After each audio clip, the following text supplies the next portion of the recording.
Salam Garuda, salam Indonesia, salam NKRI.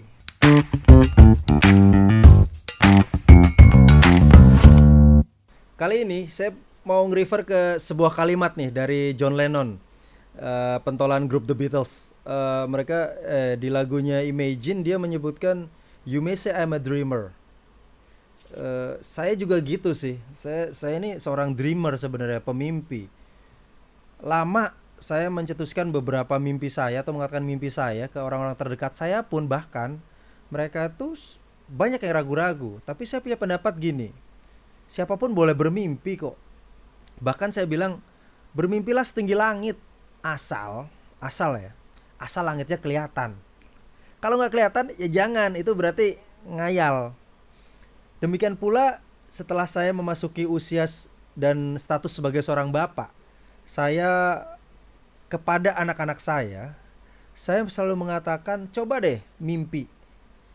Mimpi tapi again setinggi langit, langitnya kelihatan. Jadi supaya yang sepertinya realistis lah, masih ada possibility untuk di reach gitu. Salah satu contohnya, pada saat mereka kecil, saat mereka udah mulai nalar, katakanlah 3-4 tahun, saya suka banget mengajak mereka untuk road trip atau jalan-jalan kemanapun, naik mobil keliling-keliling, keluar kota. Pada saat mereka jalan-jalan tersebut, saya memberikan peta biasanya, peta dan globe. Tahu globe kan, seperti miniatur bola dunia tersebut. Supaya apa?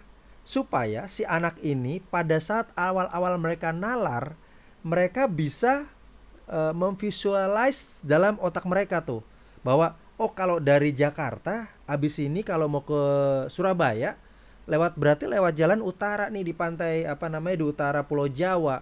Setelah sini kita Cirebon, setelah Cirebon Tegal, setelah Tegal Pekalongan, setelah Pekalongan Semarang, dan selanjutnya. Lalu dari globe tadi yang saya bilang, kalau kalau kita apa namanya kita berikan kepada anak, biasanya harapan saya adalah ya mereka bisa membayangkan seandainya oh ternyata Indonesia tuh di sini. Di sini ada negara apa, di situ ada negara apa. Jadi mereka tuh bisa memvisualize. Artinya kalau mereka bisa memvisualize keinginannya pada otak mereka, pada mindset mereka, mereka jadi kayak punya keinginan nih, harapan saya sih gitu ya. Jadi suatu hari ini saya udah sampai ke Surabaya. Nanti kapan-kapan liburan lagi, saya pengennya yang lebih jauh lagi. Kemana tuh biasanya?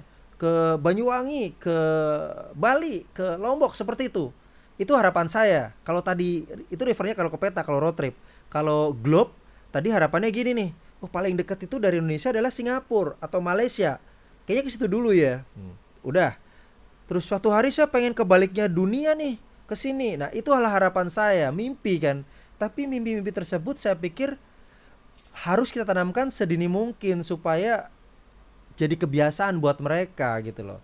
Kalau tadi traveling atau trip merupakan salah satu cara saya untuk mengajarkan mimpi ke anak saya, itu sebenarnya karena saya pikir adalah sesuatu yang besar tetapi masih possible untuk dicapai. Sebenarnya kalau ngomongin mimpi, dulu saya pernah baca buku The Secret. Saya lupa pengarangnya siapa ya. Nanti kita googling aja deh.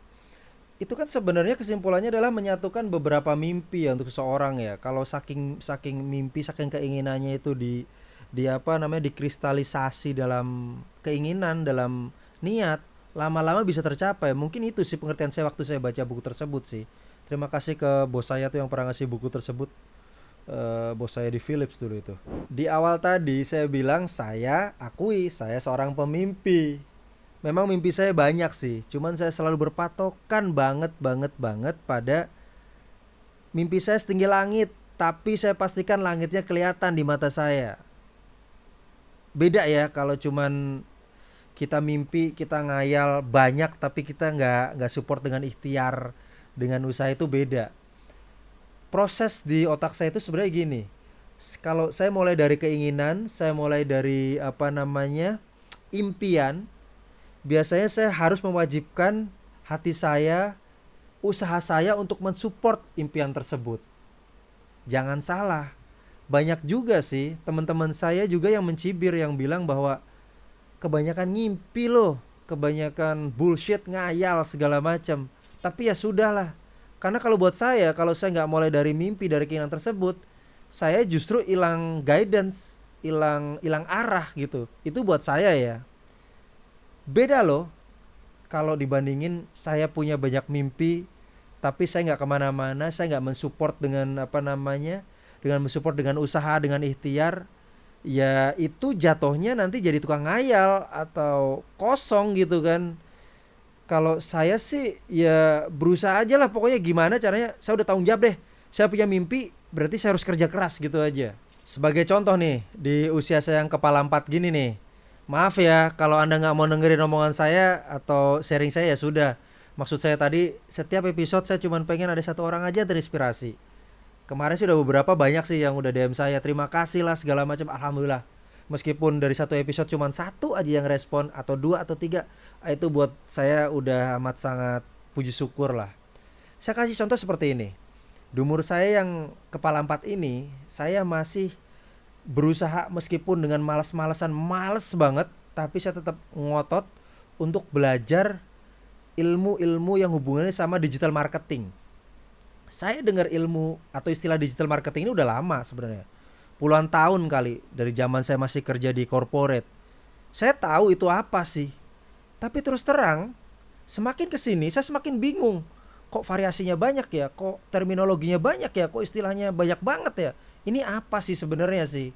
Terus beberapa kali juga saya datang ke apa namanya proses seperti katakanlah interview atau seminar dengan beberapa anak-anak sekarang ini, saya bingung dengan bahasa mereka.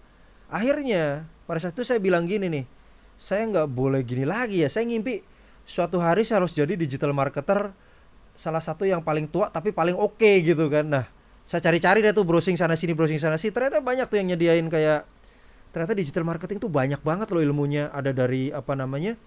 Ada dari web design, ada dari Google Ad, ada dari Google Analytics, ada dari Facebook, ada dari Pixel, segala macam, banyak banget deh di situ.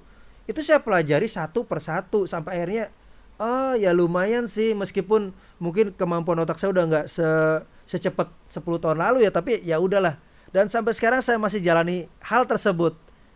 Asiknya, enaknya, ya saya bisa share ke siapa aja.